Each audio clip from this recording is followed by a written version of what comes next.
Hello everyone. तो भाई कैसे हो आप सभी। और जैसा कि आपने मेरा व्लॉग एक देख ही लिया होगा कि मैंने अपना ससुराल वाला घर जो है अभी छोड़ दिया है।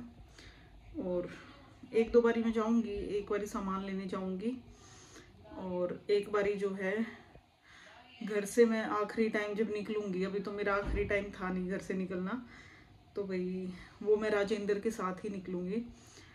तो अभी कुछ टाइम है और आगे आगे आप देखते हैं आप में से कितने बंदे समझेंगे कितने नहीं स्टोरी क्या है अभी क्या नहीं है। तो भाई क्या शुरुआत करें क्या नहीं करें। राजेंद्र को भाई जैसे हमारी आपस की बातचीत थी, तो राजेंद्र को भी घर छोड़ना है, ऐसी बात नहीं है कि मैंने ही छोड़ा है। राजेंद्र भी चलेंगे इस घर से। और काफ़ी टाइम से मैं उन्हें बोल रही थी, बहुत मुश्किल से, मतलब इतने सालों में जाके अब वो एग्री हुए हैं कि फाइनली अब हम जा रहे हैं। पर राजेंद्र का जैसा बिहेवियर है, और उनको तो जो आदत नहीं है, लड़कियों को तो फिर भी आदत होती है कि भाई घर छोड़ना ही होता है, मायके का घर छोड़ के ससुराल आना है। पर ये नहीं सोचा था कि इतनी जल्दी ये वाला घर भी छोड़ना पड़ेगा।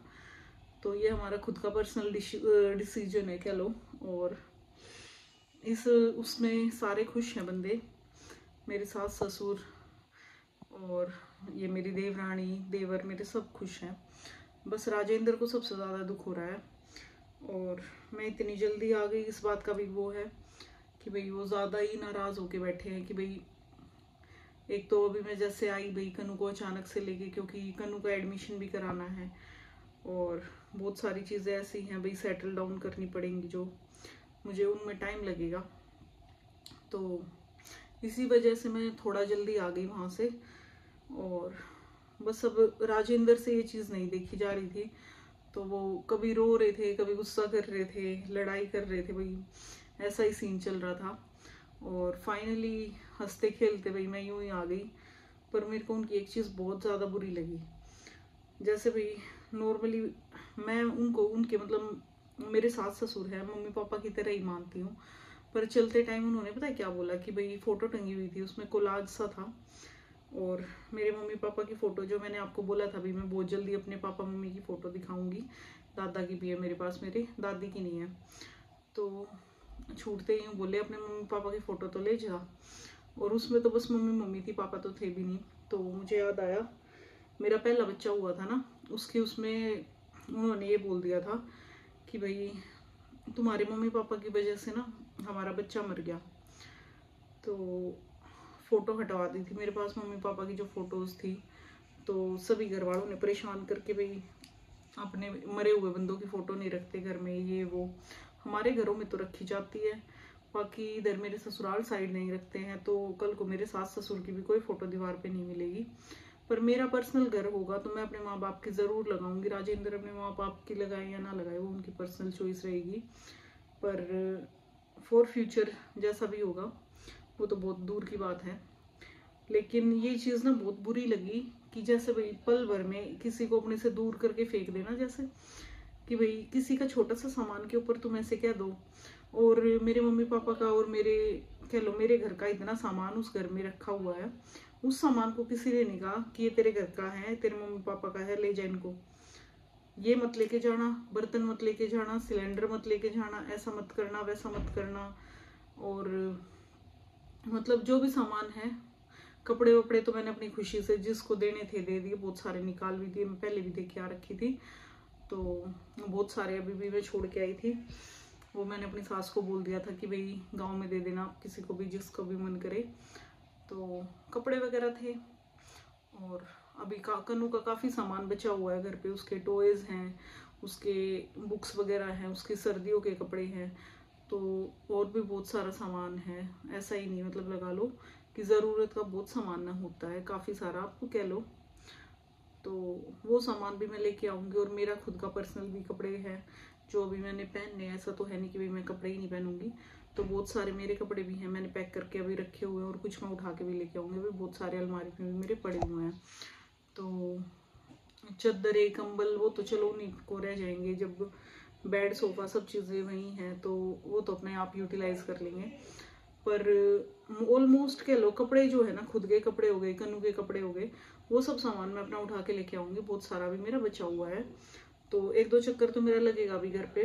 तो एक दिन तो मैं सामान लेने जाऊँगी और वो एक बारी जाऊँगी मैं आखिरी टाइम गांव में अपना मत्थे वत्थे टेक के, फिर मैं राजेंद्र के साथ घर से निकलूँगी, जो मेरा आखिरी दिन होगा हमारे गांव में। उसके बाद पता नहीं कब वापस आएंगे कब नहीं अपने घर, अपने गांव में जो मेरा ससुराल वाला है। क्योंकि भाई कह लो मायके में कह लो आपका जो कह लो जन्म बोझ बनता है ना, तो आपका ससुराल में एक मृत्यु बोझ भी होता है।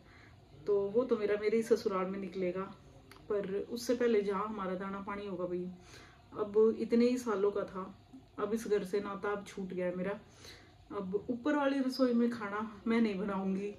कल को मेरी देवरानी कोई भी आ जाए, दूसरे नंबर वाली, या अब ये छोटी मनप्रीत है, ये बनाएंगे अपने शौक से बनाए, पर अब ऊपर वाले रूम में, ऊपर वाले घर में अब मैं नहीं रहूंगी।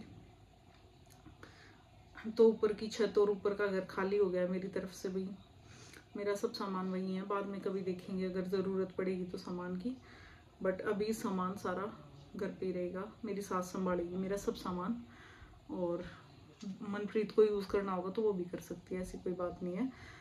तो बाकी मेरी सास और मेरी देवरानी काफ़ी खुश थी मेरे जाने से, और बस मनप्रीत थोड़ी सैड भी थी कि भाई वो मुझसे दूर हो जाएगी, या मतलब जैसे हम साथ में घूम फिर लेते थे। और क्या कहूँ, मेरे को इतना अफसोस नहीं हुआ भाई घर छोड़ने का, सच कहूँ तो, क्योंकि बचपन में भाई पैदा हुई थी वहाँ से, अपने घर से मामा के घर पे आना, मामा के घर से फिर मम्मी के पास जाना। क्योंकि मम्मी के पास जब मैं गई थी वो भी मेरे को बहुत चैलेंजिंग था, मम्मी को मैं एक्सेप्टेड नहीं थी। क्योंकि एक वो हो जाता है ना कि भाई बंदा माइंड से थोड़ा ठीक ना हो, और उस टाइम पे हर चीज़ को वो दूर करता है, तो अपनी औलाद ही क्यों ना, तो उसको वो भी यूँ सोचता है नहीं दूर हो जाए। फिर मम्मी के एक्सपायर होने के बाद फिर मामा के घर जाना, फिर शादी करा के यहाँ आना, और ये घर कभी नहीं सोचा था इतनी जल्दी छूटेगा, पर क्या करें, ये भी शायद टाइम आना था। और कुछ बदलाव ज़िंदगी में ज़रूरी होते हैं, हम ऐसे रोने धोने वाले बंदे नहीं हैं। मैं अपनी शादी में खुद अपनी विदाई पे रोई नहीं थी, बिल्कुल भी नहीं। और मैं कितनी बारी रजनी दीदी के घर आई हूँ, कभी इनके घर से भी रोते हुए विदा होके नहीं गई हूँ, कि कभी भी मैं इनके पास आई और रोते रोते अपने घर गई हूँ। तो ऐसी भी चीज़ नहीं है, मैं हमेशा बहुत खुशी गई हूँ। पर ज़िंदगी में अब की बार जो विदाई है ना, ये बहुत दुखदाई होगी मेरे लिए। तो इस पे शायद मैं रोऊंगी, इतना मेरे को लग रहा है। तो बाय।